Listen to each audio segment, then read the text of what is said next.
What is going on, everyone? Today we will be reviewing the VR Park version 3, so let's begin. Starting with the front, moving our way back, we see the shiny not so polished front door allows for augmented reality by popping it off and pushing it from the back like so. Opening it, we find yet another clip that opens up to allow you to insert your phone, and we find no protection here, but that is okay since the insides are made of a soft plastic material. There are two pads you have to install yourself when the package arrives that can be cut and trimmed to align your phone in the center. And the headset does support phones that are 4 to 5 inches using the EVA mat that is provided, which should help hide the edges if you're a small screen phone, and 5 to 6 inches without the EVA mat. Closing the door and attempting to plug in some headphones and a micro USB cable, depending on how your phone ports are arranged and how big your cables are, it will be a hassle to freely plug in whatever you want since the holes on the sides are not big enough. Moving on, we find that they have an interesting approach towards the center strap. Unlike other headsets where the center strap is placed near the face pad, here we see that it is placed near the front, which means since it is on the heavy side, weighing in at 386 grams, it helps better distribute the front heavy weight that comes from your phone. Here we also see that they use the same comfy back rubber pad that is present on the VR box. Except the straps here are the very soft and flexible type that are very comfortable.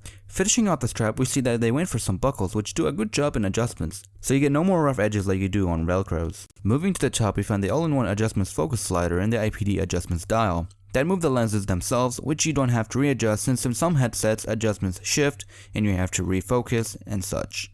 Next comes the face pad, which is a breathable pleather-like material with decent comfort. The nose room is 50mm in width and 30mm deep. And finally, we get to the lenses. The FOV is not listed anywhere on the website, but if I have to guess, I would have to say they are around 75 degrees or so, which is recommended for movie watching and not so much 360 video or games.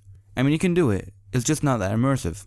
And looking through the lenses, it feels like I'm looking through a telescope, very cramped, and you can see here we have a decent amount of distortion that we should only see on high FOV lenses, and this one clearly isn't. And one last problem I find the most distracting is seeing the middle seam line that is present in most apps, since the wall that separates each eye is very thin. That's not enough to cover the bright white seam in the middle.